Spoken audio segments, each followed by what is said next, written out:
Hey guys, tonight we begin with the quiet streets of ancient Rome, where the marble columns and crowded forums concealed a private world of silent resistance.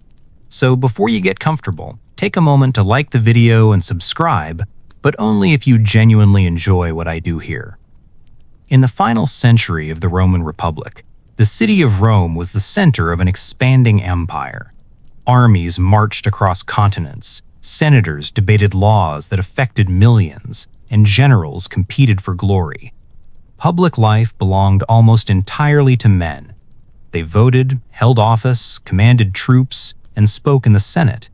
The law recognized them as the heads of families and the masters of property. Inside the walls of the Roman house, however, another kind of authority existed. The Roman family was organized under the paterfamilias, the senior male who legally controlled the household.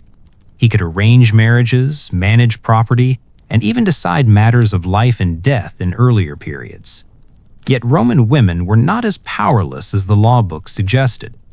Over centuries, they learned to navigate the system, to bend customs, and to build influence in ways that left few formal records but shaped daily life across the empire. The story of their quiet rebellion began not in the Senate, but in the atrium of a respectable Roman home. In the year 70 BCE, in a modest but comfortable house on the Aventine Hill, lived a woman named Livia Aemilia. She was the daughter of a minor noble family and had been married at the age of 15 to a merchant named Gaius Livius Marcellus. The marriage was arranged, as most Roman marriages were, and it was not based on affection. It was a contract between families, a transfer of responsibility, and a practical alliance.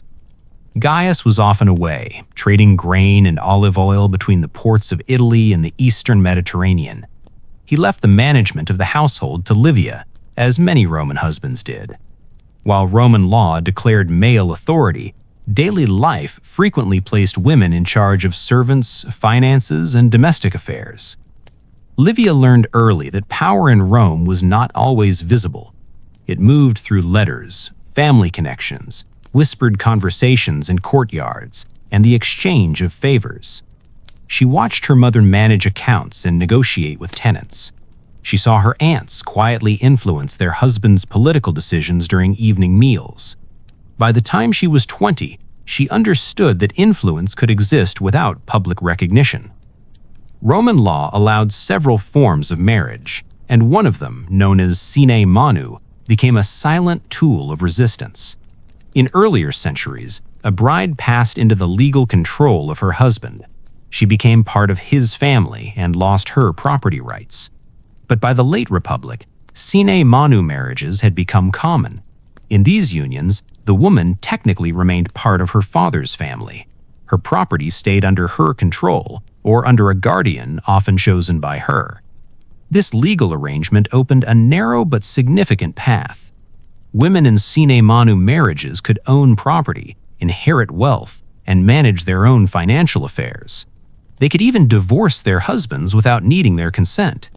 It was a quiet shift in the legal structure, and Roman women took advantage of it.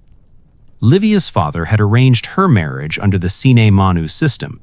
At first, it seemed like a technical detail, something discussed between men. But as the years passed, it became her shield. When Gaius returned from his journeys, he expected the obedience of a traditional wife. He controlled the public image of the household and spoke for the family in business and politics. Yet he could not legally take Livia's inherited property. The small vineyard she received from her father remained hers. The rents from 2 modest apartment units near the Tiber flowed into accounts she supervised. At first, she used this money to maintain the household. She bought better food, paid the servants on time, and ensured that her children had tutors. But gradually, she began to use the funds for something else. Across the city, women met in bathhouses, at religious festivals, and in private homes. These gatherings were not political assemblies, yet they allowed the exchange of information. News about marriages, inheritances, and legal disputes traveled quickly through these networks. Women advised one another on guardians, dowries, and property rights. Livia became part of such a circle. It began with a simple invitation to a religious ceremony honoring the goddess Bona Dea, a deity whose rites were restricted to women. The ceremony took place in the home of a wealthy matron. No men were allowed inside. Even male statues were covered. During the feast, between prayers and offerings, the women spoke about practical matters. One discussed how she had replaced her legal guardian with a more cooperative relative. Another explained how she had invested part of her dowry in a shipping venture. A third described how she had quietly arranged a divorce after her husband squandered family funds. Livia listened carefully. She realized that many women in Rome were doing the same thing. They were not openly defying their husbands. Instead, they were using the law, social customs, and economic opportunities to build independence. By the time she turned 25, Livia controlled more money than her husband realized. She lent small amounts to reliable borrowers, mostly other women or freedmen running shops. She kept careful records on wax tablets, hidden in a wooden chest beneath her clothing. Her husband believed the household depended entirely on his trade voyages. In reality, the steady income from Livia's investments kept the family stable during her longer absences. This pattern was not unique. Across Rome, elite and middle-class women were managing wealth. Some owned entire apartment blocks. Others financed businesses, mills, or shipping ventures. The law required them to have a male guardian, but by the late Republic, this rule had weakened. Many guardians simply approved whatever decisions the women presented. Roman women occasionally complained about this change. They described women who divorced frequently, controlled fortunes, and influenced politics through their husbands. These complaints revealed a deeper reality. The structure of Roman society had not changed in appearance, but its internal balance had shifted. Another form of quiet resistance appeared in the practice of divorce. Roman marriage was a contract, not a religious sacrament. It could be ended by either party. By the 1st century BCE, divorce had become common among the upper classes. A woman who left a marriage under sine manu usually kept her property and returned to her father's household or established her own residence. For some women, divorce was not a scandal, but a practical decision.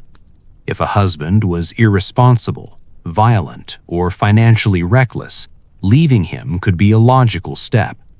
This option gave Roman women a form of leverage. A husband who depended on his wife's dowry or family connections had to consider her interests. Livia saw this clearly when her friend Terentia left her husband. Terentia was the daughter of a wealthy banker. Her husband had accumulated gambling debts and tried to use her dowry to pay them. She refused. With the support of her family, she ended the marriage. Within a year, she had remarried a more stable partner, bringing her wealth and influence with her. Stories like this spread through the women's networks. They were not told as dramatic tales. They were presented as practical examples, lessons in how to manage life within the limits of Roman society. Meanwhile, public life continued as usual. Men debated in the Senate. Generals marched across foreign lands. Laws were passed in crowded assemblies. To an outside observer, nothing had changed. Yet inside the houses, the balance of authority was shifting. Women controlled dowries, inherited estates, and managed family finances. They advised their sons and husbands.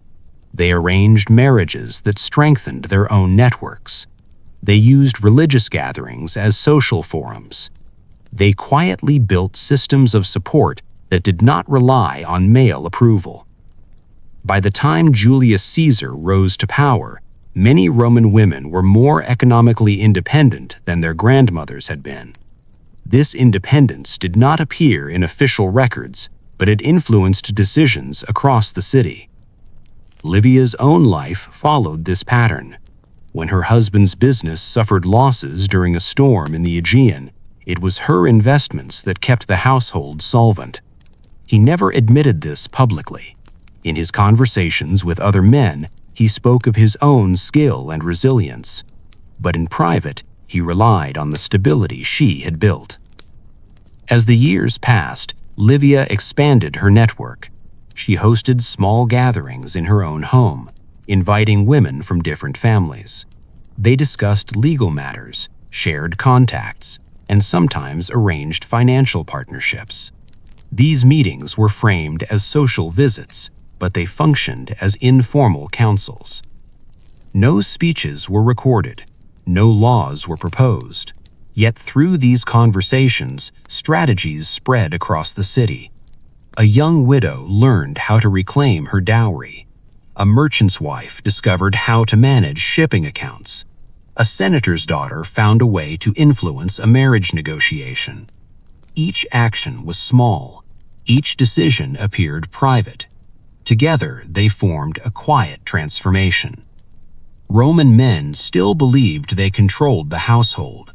The law still named them as heads of families. But behind the scenes, women were shaping outcomes, protecting their property, and guiding the future of their children. The rebellion was not loud. It left no banners, no protests, and no speeches in the forum. It moved through contracts, inheritance papers, and quiet conversations under painted ceilings. And in the crowded, powerful, and restless city of Rome, this silent movement continued, generation after generation, changing the balance of power, one household at a time.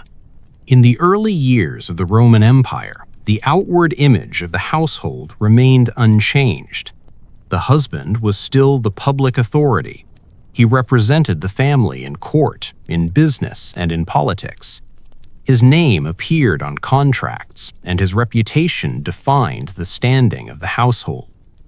But inside the private rooms of Roman homes, another reality continued to grow.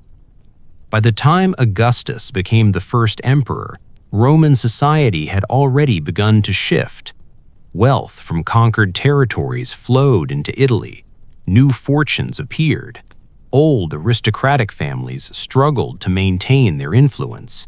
Social mobility increased, especially in urban centers. Freedmen, merchants, and provincial elites joined the upper ranks of society. These changes affected women as much as men.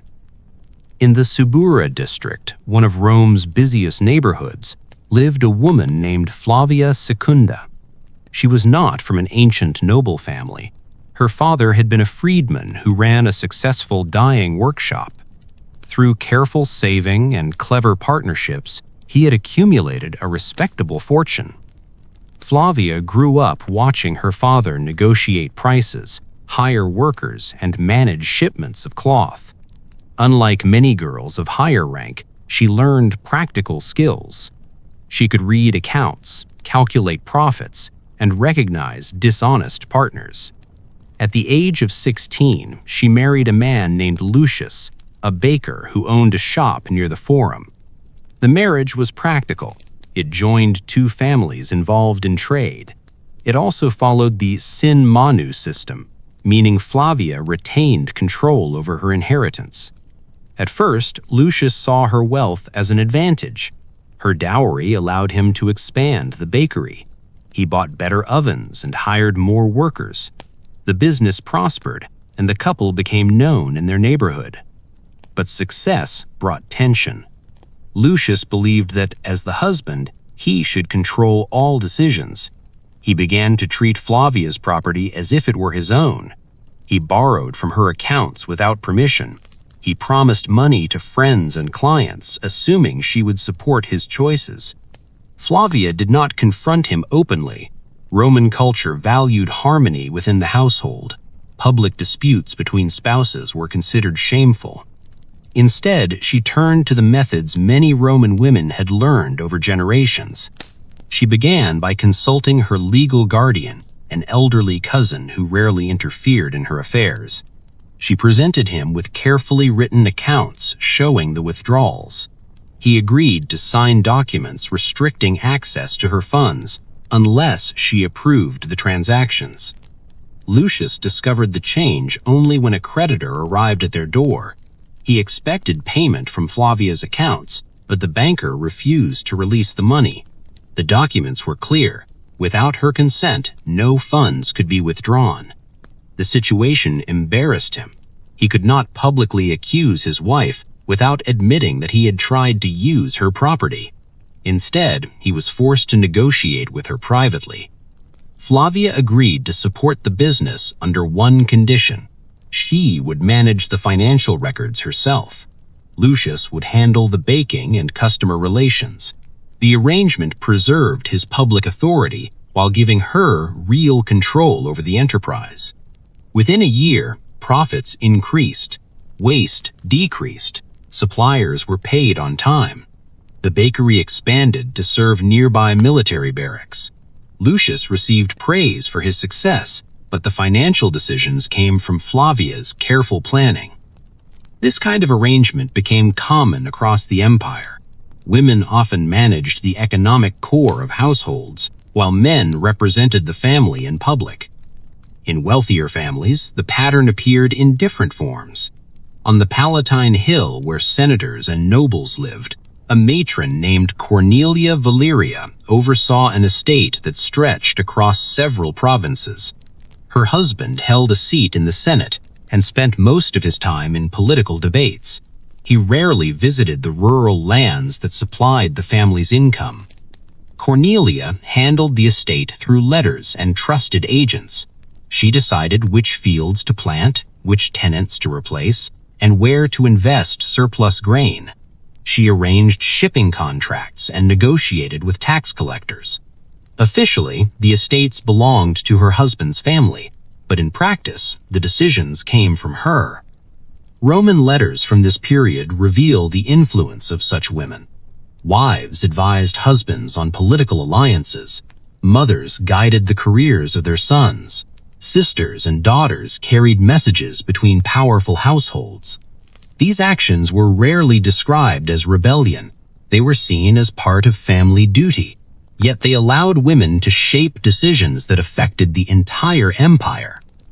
Another quiet form of resistance appeared in the control of children's education. Roman fathers had legal authority over their children, but daily instruction often fell to mothers. They selected tutors, supervised lessons, and guided moral training. Through this role, women influenced the values of the next generation. In Livia's household, her eldest son reached the age of 10 during the reign of Augustus. According to custom, he would soon begin studying rhetoric, the art of public speaking. Livia chose a tutor known not only for his learning, but also for his practical wisdom. The tutor taught the boy how laws affected property, how contracts were written, and how families maintained influence across generations. These lessons mirrored the strategies Livia herself had learned. When her son later entered public life, he carried these lessons with him. He respected the economic independence of women. He consulted his mother and sisters on family matters. He arranged marriages that preserved their financial rights. Through this influence, women shaped the attitudes of future leaders without ever speaking in the Senate. Religious life provided another channel of quiet power. Roman religion involved countless festivals, rituals, and ceremonies. Many of these were controlled or dominated by women. The Vestal Virgins, for example, held one of the most respected positions in Roman society. They guarded the sacred fire of the city and enjoyed privileges denied to most women, including the right to own property and manage their own affairs. While few women became Vestals, the existence of such roles demonstrated that female authority was accepted in certain sacred contexts. This religious respect gave women social leverage. At festivals dedicated to goddesses like Ceres, Juno, and Bonadea, women gathered in large numbers. These events were not political meetings, yet they allowed information to travel quickly. News about marriages, legal disputes, and financial opportunities spread through these gatherings. In some cases, these networks influenced major events. During the reign of Augustus, new marriage laws attempted to control the behavior of the Roman elite. The emperor wanted to encourage childbirth and discourage divorce. The laws imposed penalties on unmarried adults and rewarded couples with multiple children. Many elite women saw these laws as intrusive. They did not protest openly. Instead, they adjusted their strategies. Some arranged technical marriages that satisfied the legal requirements while preserving their independence. Some transferred property to relatives to avoid penalties. A few used their connections to secure exemptions. These actions did not challenge the emperor directly. They worked around the system, using its own rules. The pattern repeated across different levels of society. In markets, in villas, in crowded apartment blocks, women found ways to protect their interests. Some controlled small shops while their husbands worked as laborers. Others rented out rooms to travelers. Many saved coins from household budgets, building private reserves over time. Roman moralists occasionally complained about these habits. They described women who kept secret savings or influenced their husbands' decisions. These criticisms reveal that such practices were widespread. By the middle of the 1st century CE, the quiet rebellion of Roman women had become a normal part of daily life. It did not overthrow laws or replace male authority in public offices. Instead, it reshaped the practical workings of the household. Money, information, and influence flowed through networks that men often did not fully understand. In the homes of Rome, authority was no longer a simple hierarchy. It was a negotiation, a balance, and sometimes a quiet contest of wills. And as the empire expanded across continents, this silent transformation traveled with it, from the streets of Rome to the distant provinces where new Roman families were building their lives. As the 1st century of the Roman Empire unfolded, the structure of Roman households appeared unchanged to any outside observer. The father still stood as the legal authority. His name represented the family in contracts, and his voice carried weight in public affairs.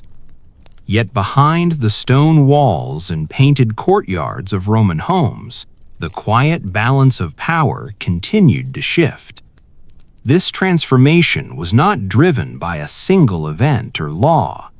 It developed gradually through customs, financial arrangements, and personal strategies that spread from one household to another.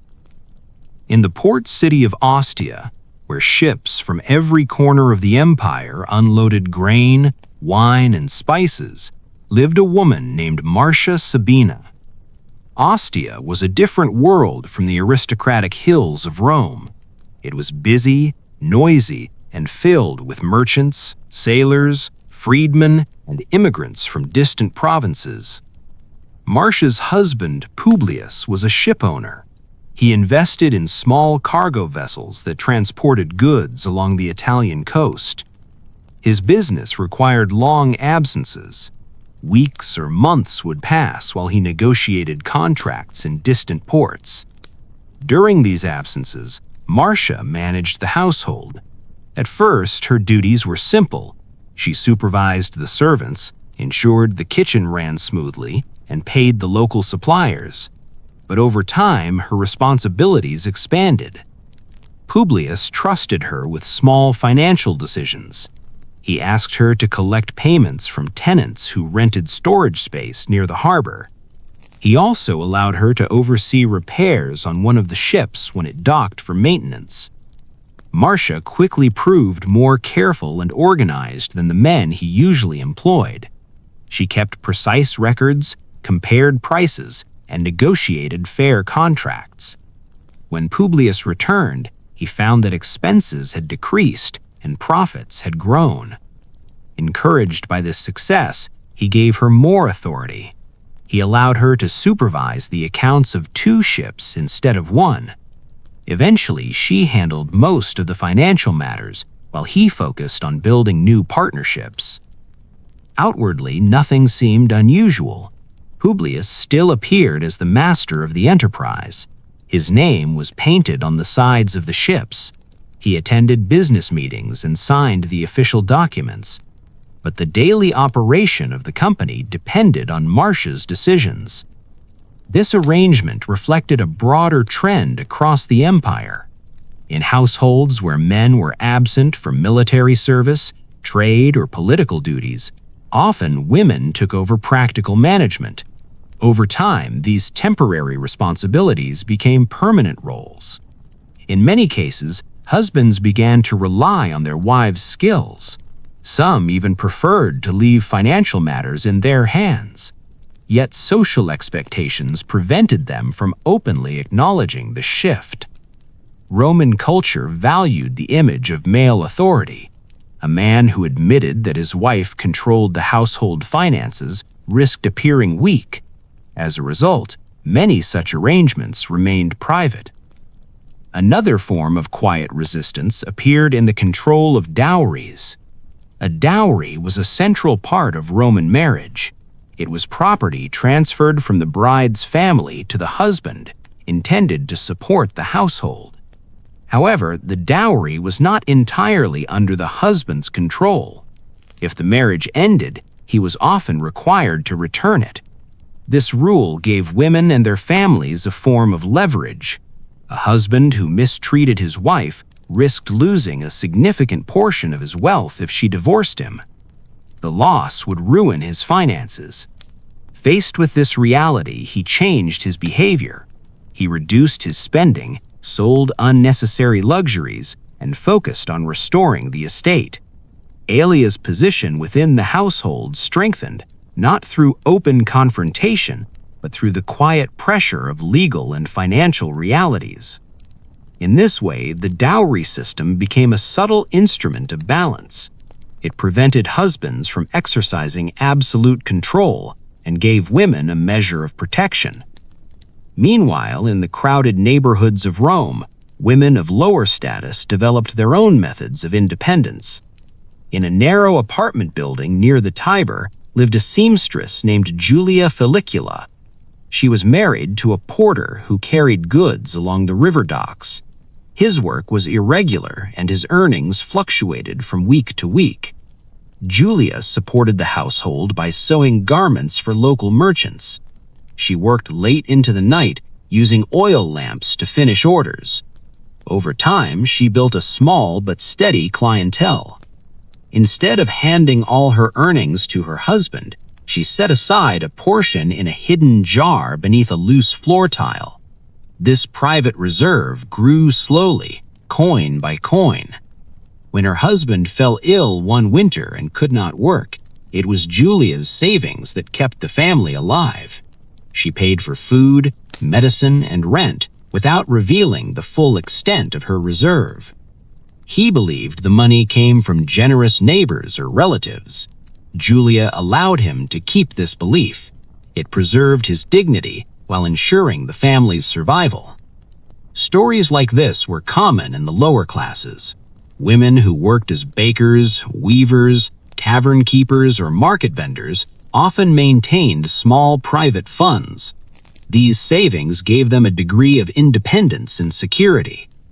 Roman writers occasionally mocked such habits, describing women who hid coins or controlled household expenses. Yet these practices were practical responses to uncertain economic conditions. In elite circles, resistance took more refined forms. Some aristocratic women cultivated extensive networks of influence. They hosted dinners, arranged marriages, and acted as intermediaries between powerful families. Through these activities, they shaped political alliances. A senator seeking support for a law might first consult the wives and mothers of other senators. A general hoping for a prestigious marriage might negotiate through the female relatives of his future bride. These negotiations often took place in private gardens, at dinner tables, or during religious ceremonies. Officially, women had no role in politics. In practice, they influenced many decisions. Letters from the period reveal how frequently men sought the advice of female relatives. A mother might guide her son's political career. A wife might manage correspondence while her husband served in a distant province. These activities were rarely described as rebellion. They were presented as family duty and loyalty. Yet they allowed women to shape the direction of Roman society without holding formal power. As the empire expanded, these patterns spread to the provinces. In Gaul, Spain, North Africa, and the Eastern Mediterranean, Roman customs blended with local traditions. Women in these regions adopted the legal and economic tools that Roman society offered. In some provincial towns, inscriptions reveal women who financed public buildings, sponsored festivals, or managed large estates. Their names appeared on monuments, sometimes alongside or even above those of their husbands. These records show that female influence was not limited to Rome itself. It extended across the empire, carried by trade, law, and family connections. Back in Rome, Livia Aemilia had grown older. Her children were now adults. Her son had entered public service, and her daughters were married into respectable families. She spent more time in the garden of her house, overseeing the household and receiving visitors. Younger women came to seek her advice. They asked about marriage contracts, dowries, and property disputes. Livia shared what she had learned over decades. She explained the importance of keeping separate accounts. She described the advantages of sine manu marriages. She emphasized the value of strong family connections. These conversations passed knowledge from one generation to the next. They formed an informal tradition, a quiet education that prepared women to navigate the limits of Roman society. No laws announced this change, no speeches declared it. Yet across the empire, women were shaping households, finances, and family strategies. The rebellion remained silent, woven into daily routines. It lived in contracts, letters, savings jars, and whispered advice in shaded courtyards. And as the empire entered a new century, this quiet transformation continued to grow, household by household, shaping the future of Rome without ever stepping onto the Senate floor. By the 2nd century of the Roman Empire, the silent adjustments within Roman households had become part of everyday life. Publicly, the structure of authority remained unchanged. The husband still represented the family in law and politics. The father still stood as the legal head of the household. Yet beneath this surface, the private world of Rome continued to evolve. Generations of women had learned how to work within the system. They had mastered the legal tools available to them. They had built networks of support, influence, and information. These quiet strategies now passed from mothers to daughters as part of ordinary upbringing. In the prosperous provincial city of Lugdunum, in what is now modern-day Lyon, lived a woman named Claudia Severa. Her family had adopted Roman customs only 2 generations earlier. Her grandfather had been a local tribal leader who received Roman citizenship after assisting imperial authorities. By the time Claudia was born, her family spoke Latin, wore Roman clothing, and followed Roman laws. She married a Roman official named Marcus, who had been assigned to the province to manage tax collections. The marriage was arranged through family contacts, and it followed the sine manu system, just as many marriages across the empire now did. Marcus spent much of his time traveling between towns, inspecting accounts, and meeting local administrators. His duties kept him away for weeks at a time. During these absences, Claudia oversaw the household and managed the family's urban property. The house included several rental units facing the street. Merchants, artisans, and travelers rented the rooms. The rent from these tenants provided a steady income. At first, Claudia simply collected payments and supervised repairs, but she soon realized that careful management could increase profits. She improved the conditions of the apartments, replaced unreliable tenants, and negotiated longer contracts at better rates. Within a few years, the income from the property doubled. Marcus returned from his journeys to find the household finances stronger than before.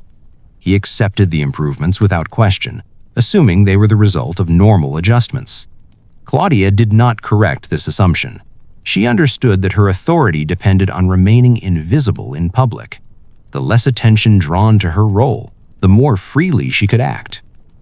Across the empire, similar patterns appeared.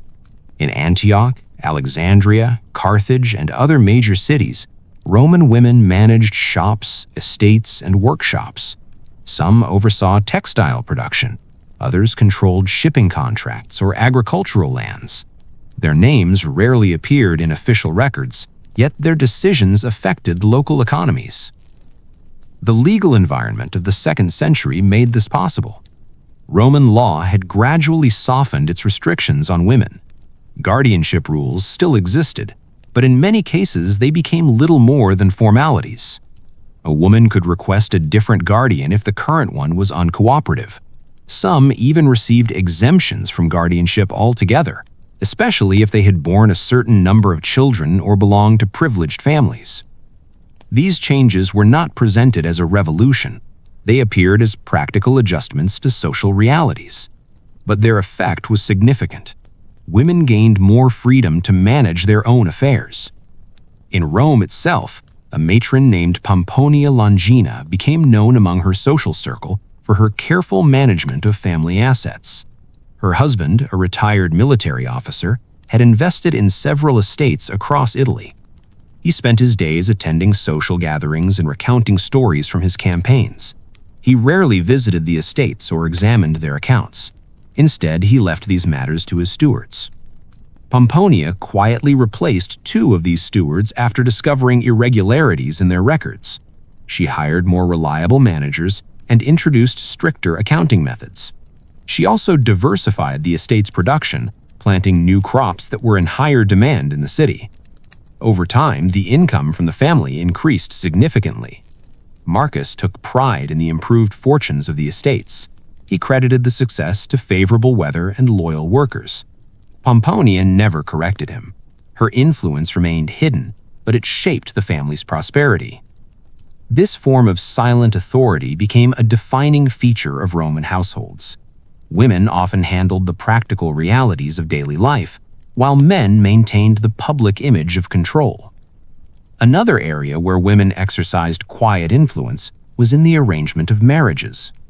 Marriage in Rome was not only a personal matter, it was a social and economic alliance. Families negotiated dowries, property arrangements, and political connections. Mothers and grandmothers often played central roles in these discussions. They assessed the reputations of potential husbands, they calculated the value of dowries, and they considered how each marriage would affect the family's long-term interests. In many cases, the decisions made by these women determined the direction of entire family lines. In the household of Claudia Severa, her daughter reached the age of 14. Suitors began to appear, each representing different opportunities. One was the son of a local merchant, another came from a military family stationed nearby. Marcus favored the military connection, believing it would strengthen his ties to the imperial administration. Claudia, however, saw the situation differently. She examined the merchant's accounts, learning that his family controlled several profitable trade routes. She also discovered that the military family carried heavy debts from recent campaigns. Through careful conversation and subtle persuasion, she guided Marcus toward the merchant's proposal. She presented the decision as practical and financially sound. Marcus accepted the argument. The marriage was arranged, and the alliance proved beneficial. Within a decade, the merchant family's trade connections brought new wealth and opportunities. Again, the decision appeared to come from the husband, but the reasoning behind it had been shaped by the wife. Religious life continued to provide spaces where women gathered and exchanged information. Festivals, temple visits, and household rituals allowed them to maintain social networks. In some cities, women organized charitable activities, distributing food or funding repairs to public buildings. These actions increased their social influence and strengthened community ties. Inscriptions from the period record women who sponsored baths, fountains, and temples. Some were wealthy widows who controlled large fortunes. Others were wives who used family funds with quiet approval. These public acts of generosity enhanced the reputation of their households.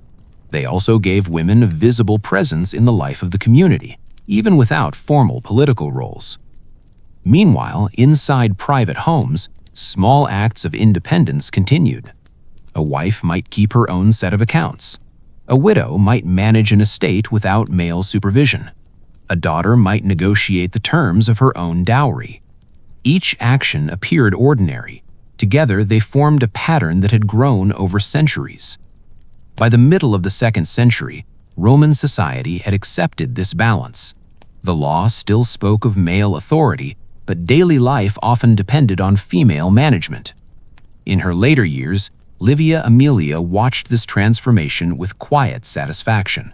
The strategies she had learned as a young bride were now common knowledge. Her granddaughters spoke openly about property rights, dowries, and guardianships. They did not see themselves as rebels. To them, these practices were normal parts of life. Yet beneath this sense of normalcy lay the legacy of generations of women who had slowly reshaped the household. They had done so without speeches, without protests, and without official recognition. Their rebellion had been quiet, practical, and persistent.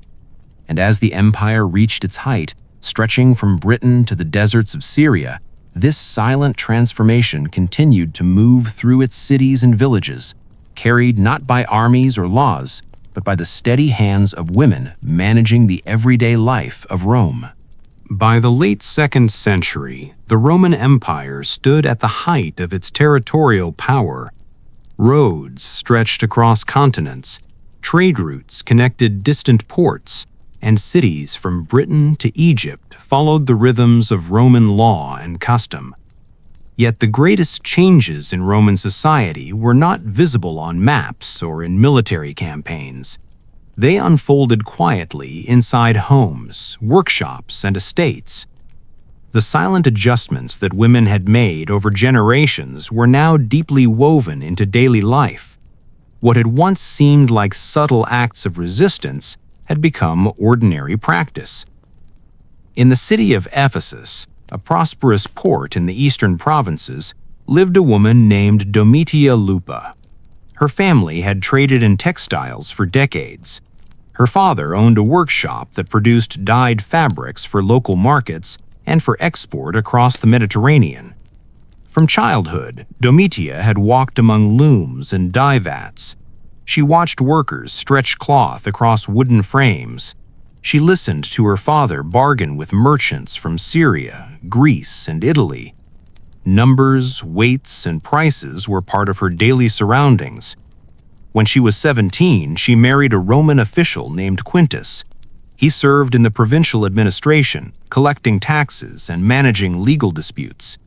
His position brought status, but it required frequent travel across the region. Their marriage followed the familiar sine manu arrangement. Domitia retained control over her inherited property, including a portion of her father's workshop. At first, she simply collected her share of the profits. But when her father grew ill, she stepped into a more active role. She began supervising the workers, inspecting shipments, and negotiating with buyers. Her experience from childhood made these tasks natural to her. The workshop continued to operate under her father's name, and later under the name of her younger brother, yet the daily decisions increasingly came from Domitia. When Quintus returned from his journeys, he found the household prosperous. He enjoyed the comforts that her management provided. He never questioned the source of the stability. Like many Roman husbands, he accepted the benefits without examining the details. In the eastern provinces, such arrangements were especially common. Local traditions had long allowed women to manage businesses and property. When these customs blended with Roman legal structures, women often found even more room to act independently. In cities like Alexandria and Antioch, inscriptions record women who owned ships, financed public works, or managed large estates. Some of these women were widows, but others were married, operating within the same quiet balance seen across the empire. Back in Rome, the nature of quiet resistance continued to evolve. In a respectable neighborhood near the Campus Martius lived a woman named Tullia Marcella. She came from an old senatorial family, but the family's fortunes had declined over the generations. By the time she married, the household's wealth was modest compared to its prestigious name. Her husband, Decimus, was determined to restore the family's status. He invested heavily in political campaigns, public games, and expensive social events. These efforts consumed large amounts of money, often without clear returns. Tullia recognized the danger. She knew that if the spending continued, the estate would be lost. But confronting her husband directly would create conflict and damage his pride. Instead, she used a quieter method.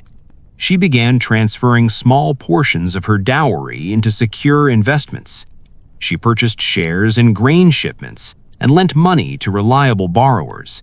She kept careful records, separate from the household accounts. Over several years, this private fund grew into a substantial reserve.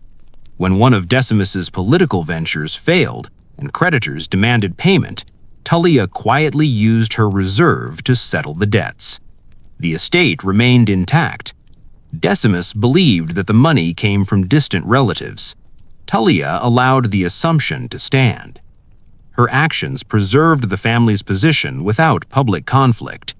It was a form of protection, built from patience and financial discipline. Among the lower classes, similar strategies continued to appear in simpler forms. In the busy streets of Pompeii, before the eruption of Mount Vesuvius, women played active roles in small businesses. Archaeological records reveal bakeries, taverns, and workshops connected to female owners or managers. One such woman was a tavern keeper named Eutychia. She and her husband ran a small drinking establishment near the city gates.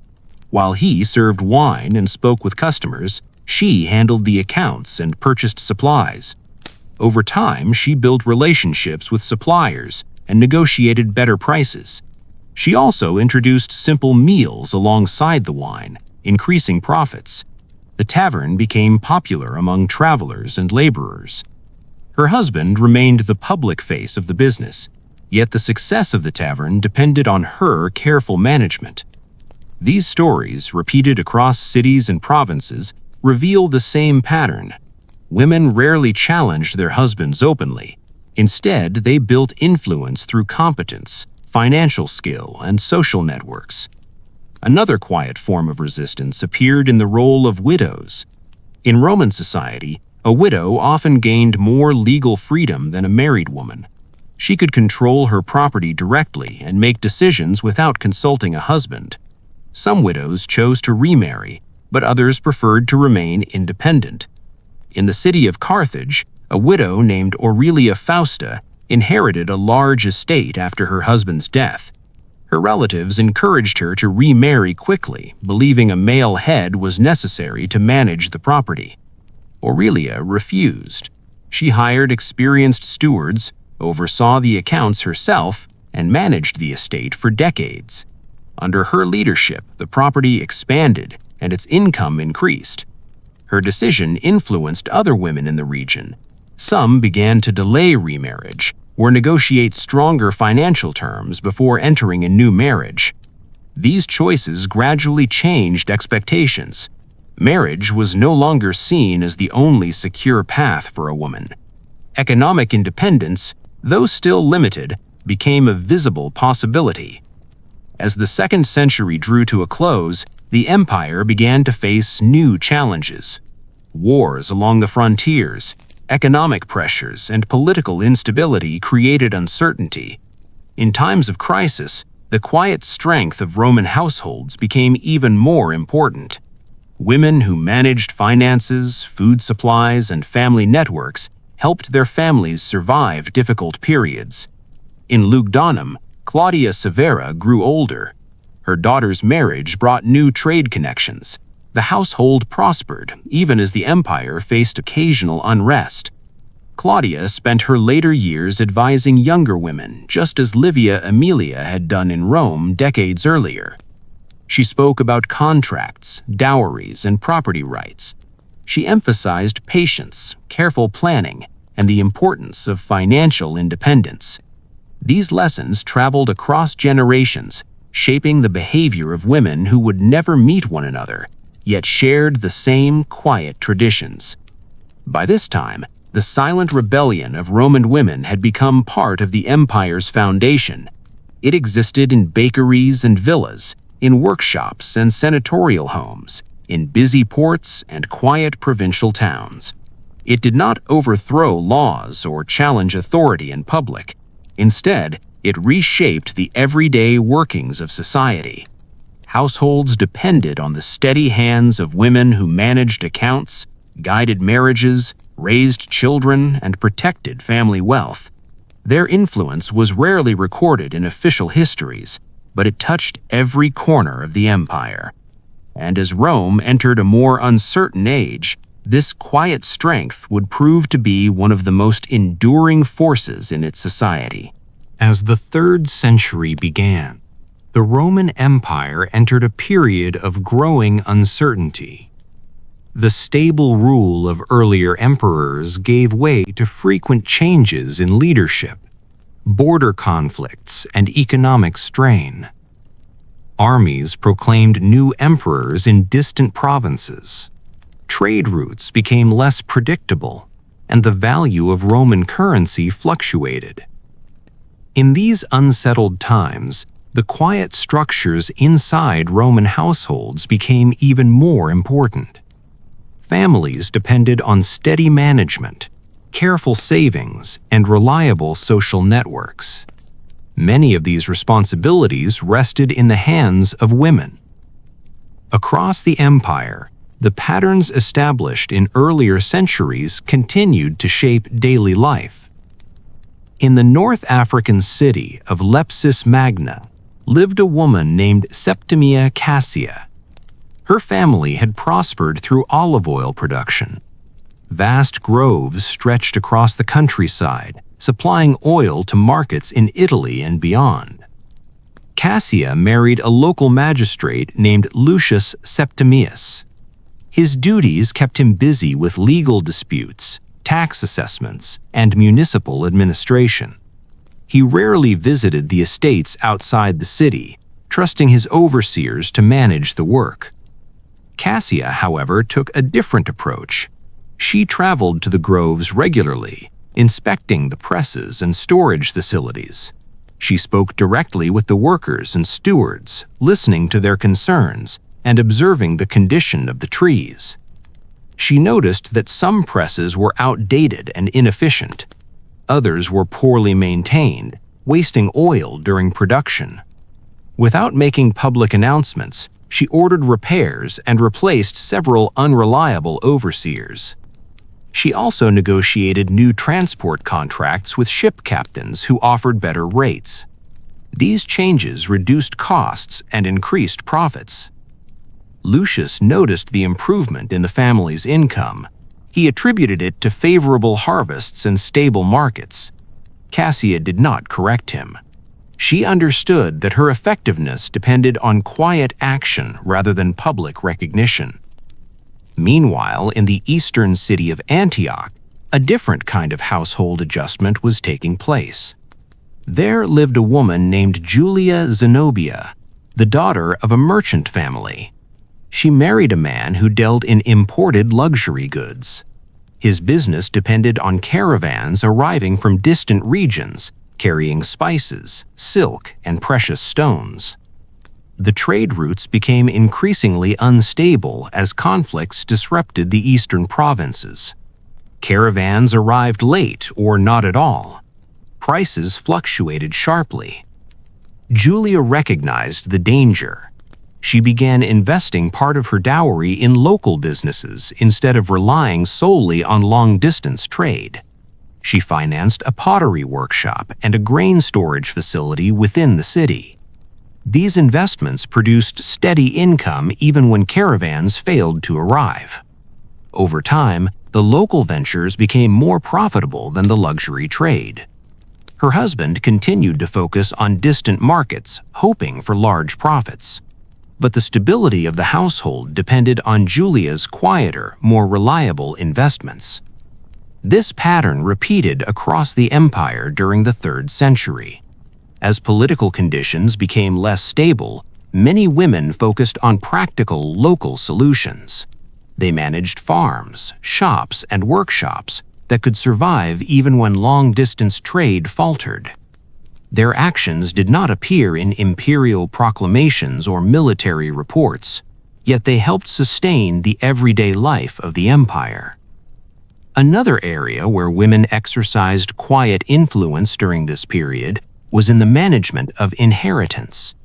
Frequent wars and political unrest meant that many men died far from home. Sons, husbands, and fathers often failed to return from campaigns.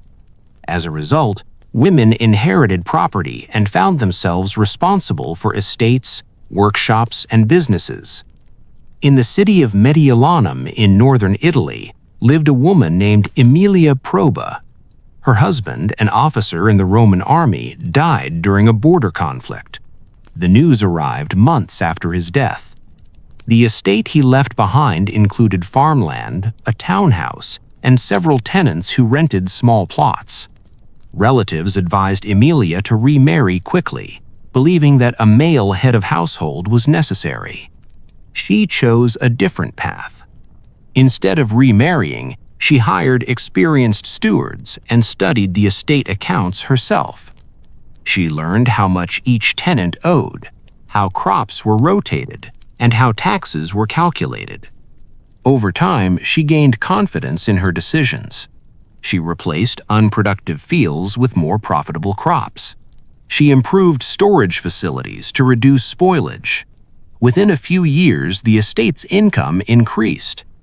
Her choice not to remarry gave her a level of independence that many married women did not possess.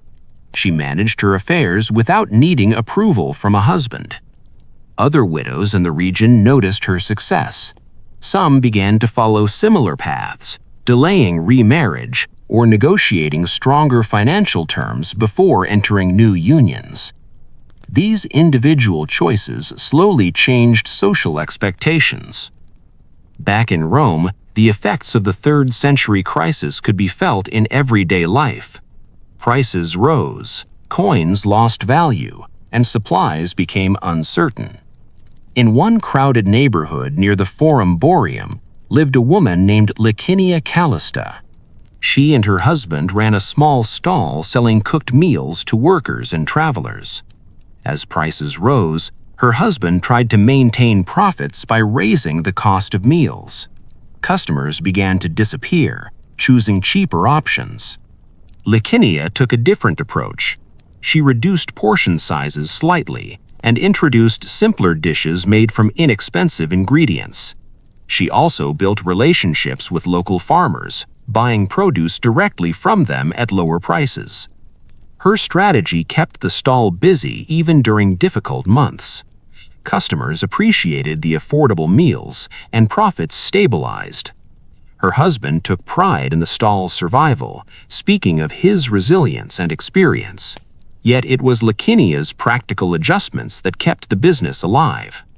Throughout the empire, such quiet decisions helped families endure uncertain times. Women stored grain during good harvests.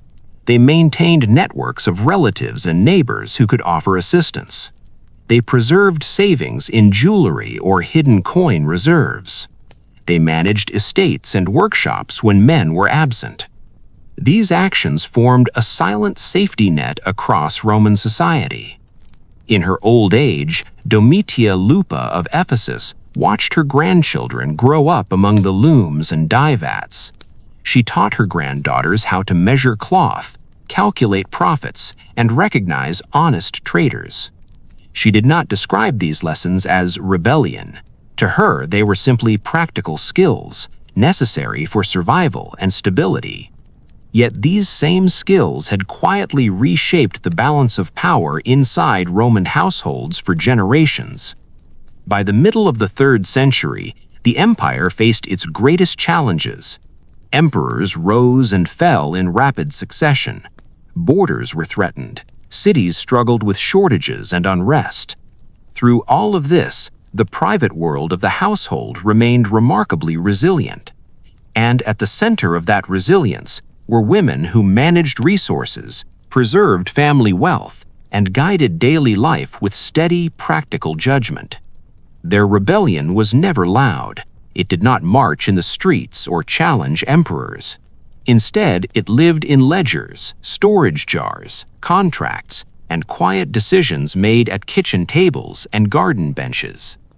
As the empire moved through its most difficult century, this silent strength continued to sustain families across its vast territories, proving that the true foundation of Rome was not only its armies and laws, but the quiet endurance of its households. By the late 3rd century, the Roman Empire had endured decades of instability. Emperors rose and fell in rapid succession. Armies fought along distant frontiers, and trade routes shifted under the pressure of conflict. Cities that once thrived on commerce faced shortages and uncertainty. Yet within the private world of Roman households, the quiet traditions of female management continued. In many ways, the crisis of the century strengthened the role women already held. When political structures became unreliable, families relied more heavily on the steady routines of domestic life. In the provincial city of Aquileia, a major trading center near the northern frontiers, lived a woman named Valeria Lucilla. Her husband served as a military supply officer. His duties kept him constantly on the move, traveling between camps and storage depots. He spent long periods away from home, sometimes for an entire season. During these absences, Valeria managed their household and the small estate that supported it. The estate included a vineyard, a few fields of grain, and several tenant farmers. In more peaceful times, her husband would have supervised these matters himself, but the demands of the frontier left little time for such concerns. Valeria took on the responsibility quietly. She learned how to inspect the vines, when to harvest the grapes, and how to negotiate fair rents with the tenants. She kept careful records of each season's yield and stored surplus wine in clay amphorae beneath the house. When supply lines to the frontier became unreliable, wine prices rose sharply. Valeria sold a portion of the stored wine at a profit, using the income to repair the farmhouse and purchase extra grain. Her husband returned months later to find the estate in better condition than he had left it. He accepted the improvements without question, assuming they were the natural result of good fortune. Valeria did not correct him. Like many women of her time, she understood that quiet success often worked better than public acknowledgement. In the capital itself, Rome had changed. The population fluctuated as people moved in search of work or safety. Some districts grew poorer, while others became centers of new trade. In one such district lived a woman named Aurelia Sabina. She and her husband operated a small workshop producing leather goods. His role was to deal with customers and negotiate contracts. Her role was to manage production. Over time, Aurelia developed strong relationships with the workers. She learned which suppliers offered the best hides and which customers paid reliably. She kept track of every expense, from thread to tanning chemicals. When economic instability caused prices to rise, many workshops failed. Aurelia responded by adjusting their products. Instead of making expensive items, she focused on durable, affordable goods that common people still needed. The workshop survived while others closed. Her husband received the credit among their neighbors, but the strategy had come from her careful observations. Across the empire, similar adjustments took place. Women adapted to changing conditions with practical solutions. They reduced waste, found new markets, and built local networks that could survive political turmoil. Another important shift during this period was the increasing visibility of women in legal documents. As more women inherited property or managed estates, their names appeared more frequently in contracts, wills, and inscriptions. Some were listed as donors to temples or public works, others appeared as landlords or business partners. These records did not announce a social revolution. They simply reflected practical realities. Women were handling property and finances because circumstances required it. In the city of Thessalonica, a widow named Flavia Theodora inherited a small fleet of fishing boats after her husband's death. Relatives urged her to sell the boats and remarry. They believed the business was too demanding for a woman. Flavia chose to keep the fleet. She hired an experienced captain to oversee the daily operations and focused on managing the finances. She negotiated with fish merchants, arranged maintenance for the boats, and organized the sale of the catch in local markets. Within a few years, the fleet expanded. She purchased 2 additional boats, using profits from the first. Her business became one of the most reliable suppliers in the region. Her decision influenced other widows in the port. Some began to keep control of their own businesses instead of transferring them to male relatives. These changes were small and local, but they reflected a broader pattern across the empire.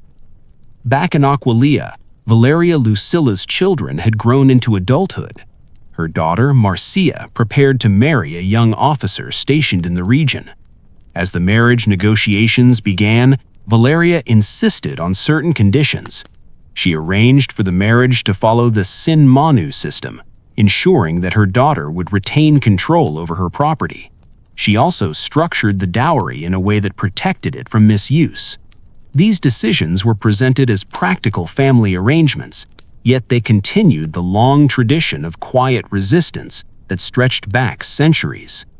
Through such choices, women ensured that each new generation entered marriage with greater security and independence. Meanwhile, in the eastern provinces, the city of Palmyra rose to brief prominence under its famous queen, Zenobia. Although her rule was exceptional, it reflected a reality that many Roman families already knew. Women were capable of managing armies, finances, and diplomacy when circumstances required it. Zenobia's public authority was unusual, but the skills she demonstrated were not entirely foreign to Roman society. Across the empire, countless women were already managing estates, businesses, and households with similar competence, though on a smaller scale. As the 3rd century drew toward its end, the empire slowly stabilized under new leadership. Administrative reforms strengthened the government, and frontier defenses improved. Yet even as imperial structures changed, the quiet patterns inside Roman homes remained consistent. Women continued to manage finances, they arranged marriages and protected dowries, they maintained social networks and family alliances, they guided children and preserved household stability. In her later years, Aurelia Sabina watched her sons take over the leather workshop. They handled customers and contracts just as their father had, but they relied on the accounting methods their mother had taught them. The structure of authority appeared unchanged. The sons stood as the public heads of the business, yet the systems that sustained it had been built by a woman working quietly behind the scenes. Across the empire, similar stories unfolded in countless households. The rebellion of Roman women had never taken the form of open protest. It had no leaders, no slogans, and no official beginning. Instead, it was a long, gradual process shaped by practical decisions, legal knowledge, and economic skill. It lived in hidden savings, carefully written contracts, and quiet conversations between mothers and daughters. And as the Roman world moved toward a new era, this silent transformation remained one of the most enduring forces within its society, shaping households in ways that official histories rarely recorded. As the Roman Empire moved into the 4th century, the world it governed began to change in visible and invisible ways. New emperors introduced administrative reforms. The empire was divided into eastern and western regions for more effective rule. Christianity, once a small and often persecuted faith, gained imperial support and gradually reshaped social life. These changes affected laws, customs, and daily routines. Yet the quiet traditions inside Roman households continued to evolve along familiar lines. Women still operated within legal limits, but they used those limits with growing confidence and skill. In the eastern city of Nicomedia, which served as an imperial residence for a time, lived a woman named Helena Marcellina. Her husband worked as a minor official in the imperial bureaucracy. His duties involved copying documents, preparing reports, and assisting higher-ranking administrators. The position brought modest status but little wealth. The couple lived in a narrow townhouse near the administrative quarter. Their income depended almost entirely on the husband's salary. Helena understood that this was not enough to ensure long-term security. She began weaving fine linen in a small room at the back of the house. At first, she produced cloth only for household use, but neighbors admired her work and asked to purchase pieces. She gradually turned the weaving into a small business. She trained 2 young relatives to assist her. Together, they produced linens that were sold in local markets. The earnings were modest but steady. Helena kept careful accounts, setting aside a portion of the income each month. She invested part of it in small loans to reliable neighbors, earning interest in return. Her husband remained the official head of the household. He signed legal documents and represented the family in public. Yet the family's financial stability increasingly depended on Helena's quiet enterprise. In the western provinces, similar stories unfolded. In the city of Treveri, in what is now Germany, a woman named Flavia Constantia managed a household while her husband served in the imperial army. The frontier remained tense, and soldiers were often stationed far from home. Flavia lived in a modest villa outside the city walls. The property included a small orchard, a vegetable garden, and several chickens. It was not a grand estate, but it provided enough food for the household and a small surplus for sale. When news arrived that her husband's unit had been transferred to a distant frontier, she realized he might be gone for years. She expanded the garden, planted additional crops, and arranged to sell produce at the city market. She also formed connections with other military wives in the area. They shared information about prices, supplies, and reliable traders. This informal network helped them survive during long periods without their husbands. Through these efforts, Flavia maintained the household and even improved its income. When her husband eventually returned, he found a stable home and a modest savings reserve. He took pride in the household's condition, believing it reflected his own careful planning. Flavia allowed him to keep this belief, just as countless women before her had done. The 4th century also brought changes in legal and religious attitudes towards marriage and family life. Christian teachings emphasized the moral responsibilities of both husbands and wives. While the legal authority of the husband remained, religious writers often encouraged mutual respect and cooperation within marriage. Some Christian communities promoted ideals of modesty and household harmony that limited certain freedoms. Yet in practice, many women continued to manage property, businesses, and estates, especially when circumstances required it. In the city of Milan, a wealthy widow named Galla Placidia inherited several rental properties after her husband's death. Rather than remarry, she chose to manage the properties herself. She repaired aging buildings, improved living conditions for tenants, and negotiated long-term rental agreements. Her careful management increased the value of the properties and ensured a steady income. She also donated part of her earnings to local churches, gaining respect within the Christian community. Her independence was accepted because it was paired with charitable activity. This blend of economic skill and social generosity became common among wealthy women of the period. Meanwhile, in the crowded neighborhoods of Rome, everyday forms of quiet resistance continued. In a narrow street near the Old Forum lived a woman named Licinia Fausta. She and her husband rented a small apartment above a shop. He worked as a porter, carrying goods through the city's markets. His earnings were unpredictable. Some weeks he returned home with full pockets, while other weeks he earned almost nothing. Licinia worked as a baker's assistant during the day and sold small cakes in the evening. She saved a few coins from each sale, hiding them in a clay jar behind a loose stone in the wall.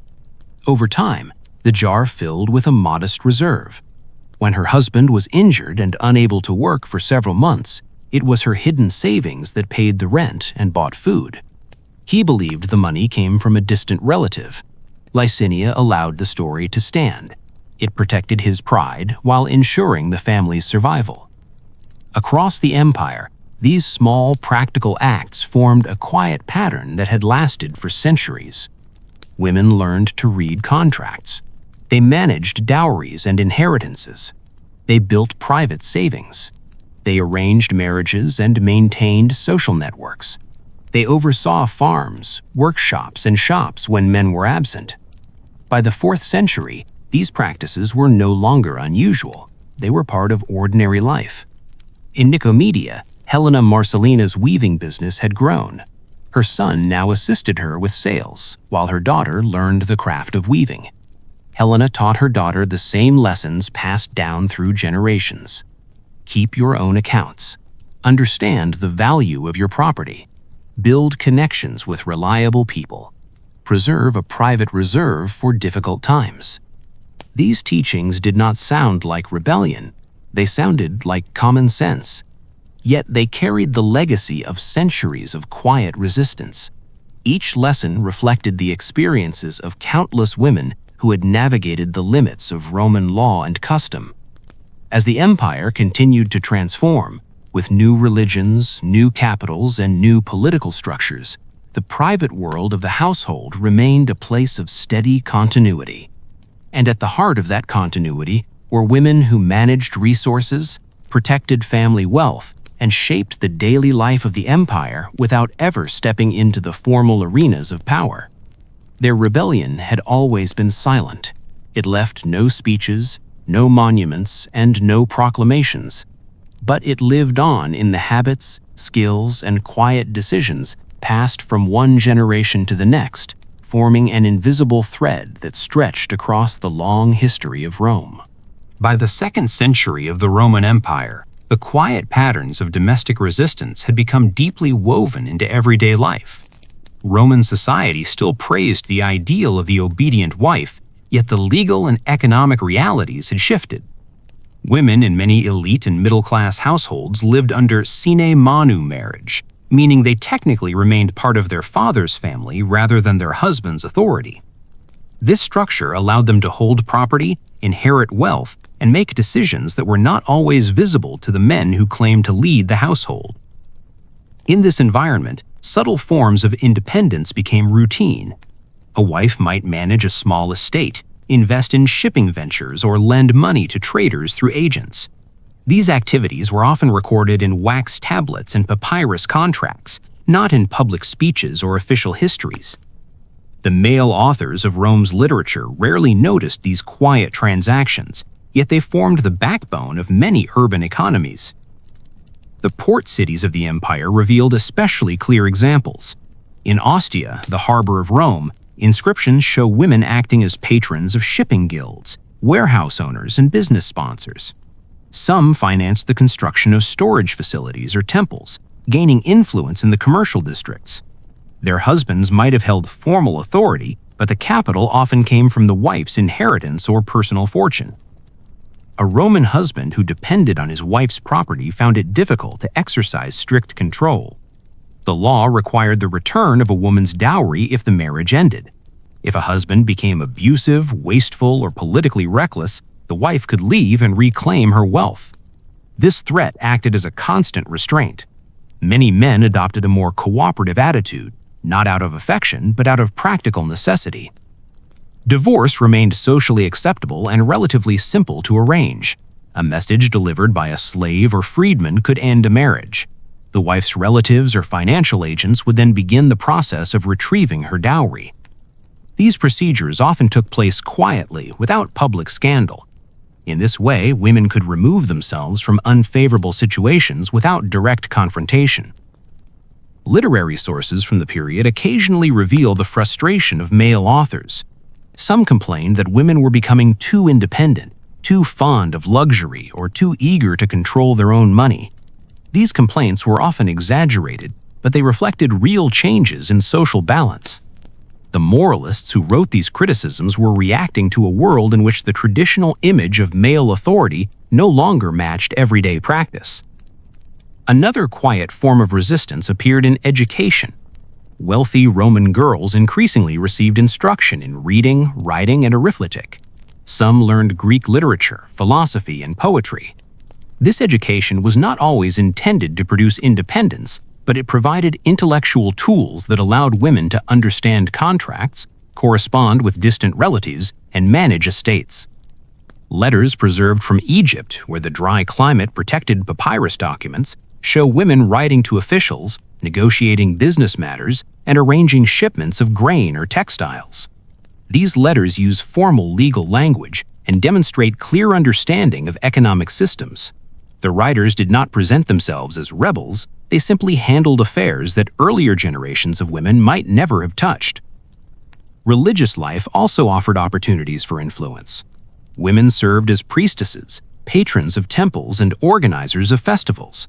Some cults, especially those devoted to Isis or Cybele, attracted strong female participation. These religious roles allowed women to gather in groups, manage funds, and coordinate public ceremonies. The gatherings provided a network that extended beyond the authority of any single husband. At the imperial court, the example of powerful women became more visible.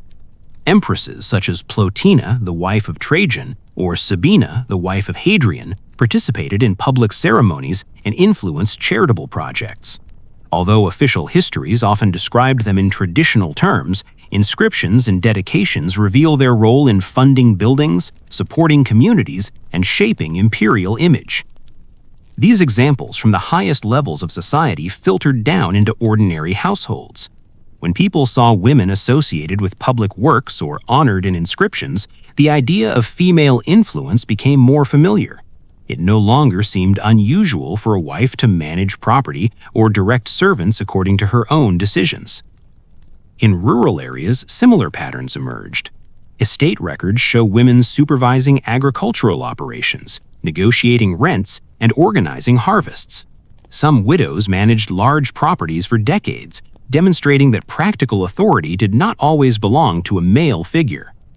Even married women sometimes handled these tasks when their husbands were away on military service or government assignments. The Roman household remained a complex institution. Outwardly, it still presented the image of male control. The father or husband held formal authority, conducted legal matters, and represented the family in public. Yet behind the walls of the house, financial decisions, social connections, and daily management often depended on the wife's resources and decisions. Servants and freedmen played a key role in this balance.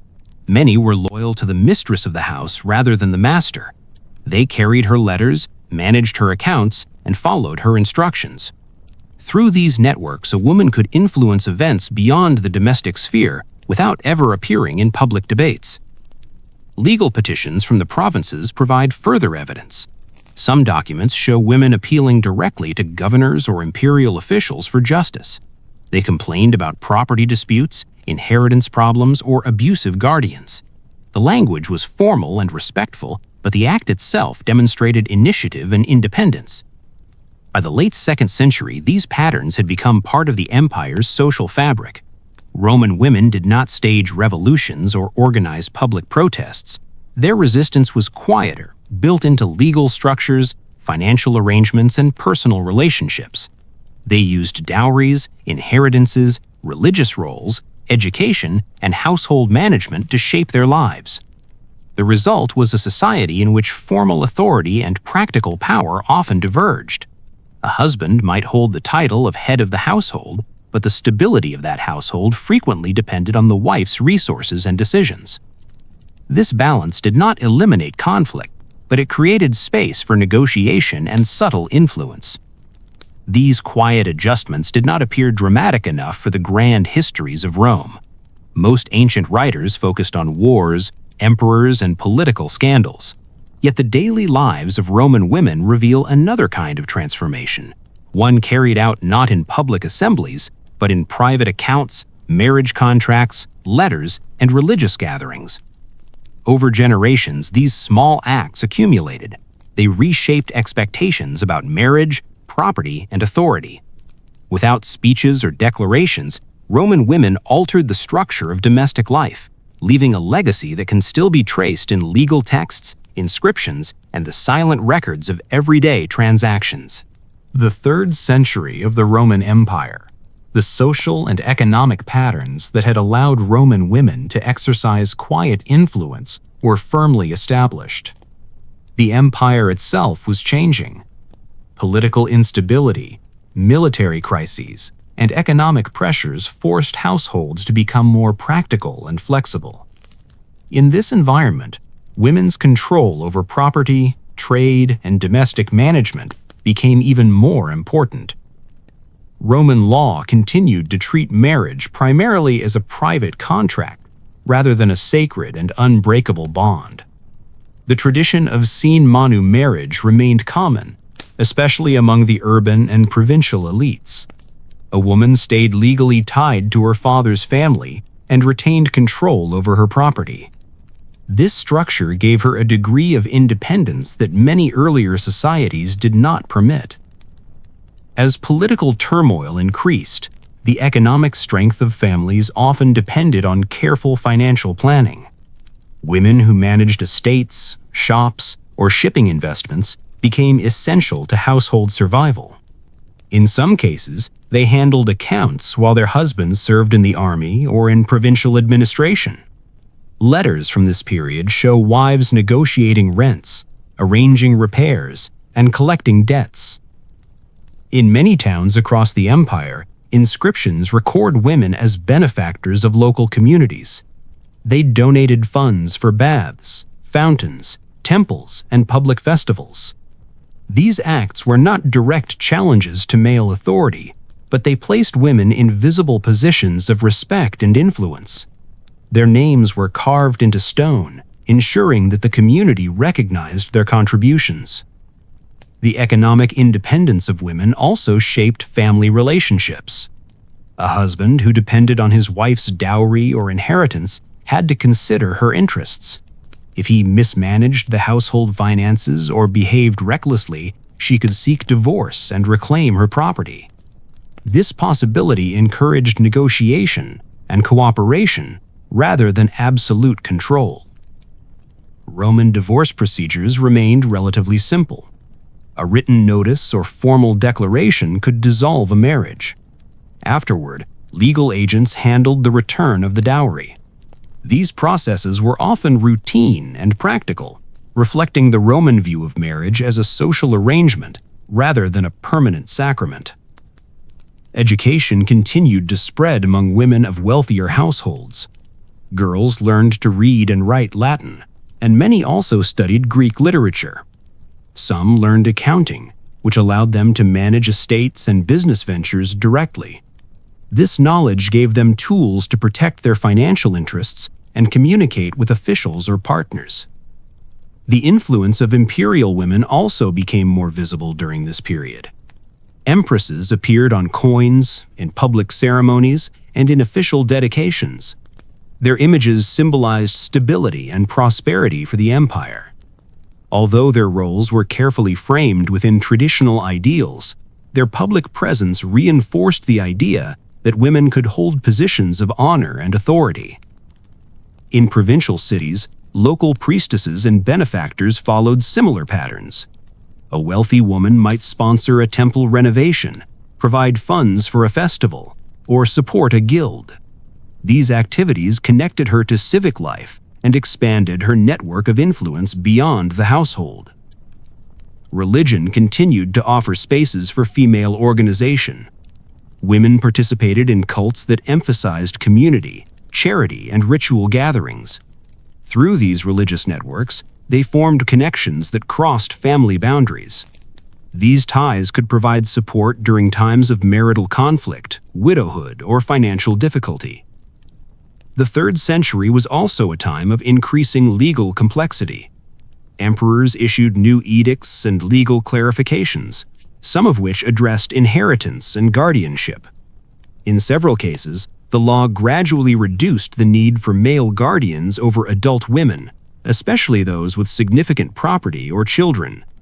These changes reflected the practical realities of an empire where women already handled many economic responsibilities. In rural areas, estate management often depended on women. Wars and administrative duties frequently pulled men away from home. Wives and widows supervised laborers, negotiated contracts, and ensured that harvests were delivered to markets. Their work kept the agricultural system functioning even during periods of instability. Domestic resistance during this era rarely took dramatic forms. Instead, it appeared in decisions about money, property, and personal alliances. A wife might support a different political faction than her husband, use her dowry to protect her children's inheritance, or quietly arrange a divorce to escape a failing household. These actions did not attract public attention, but they shaped the structure of families and communities. Roman writers of the period sometimes expressed concern about changing gender roles. Moralists complained about luxury, independence, or declining traditional values. Yet these complaints often reflected nostalgia rather than reality. The empire had grown too complex for the old image of absolute male control to function in everyday life. By the end of the 3rd century, the cumulative effect of centuries of quiet adjustments had transformed the Roman household.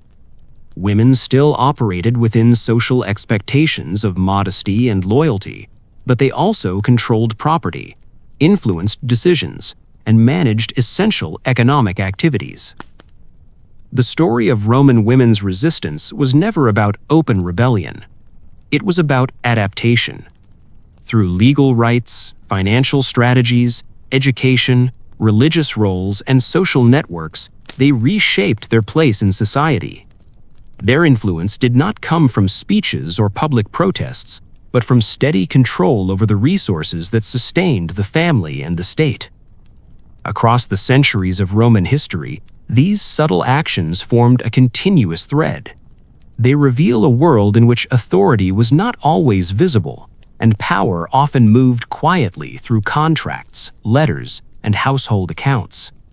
In that quiet movement, Roman women created a form of resistance that left lasting marks on the structure of Roman society.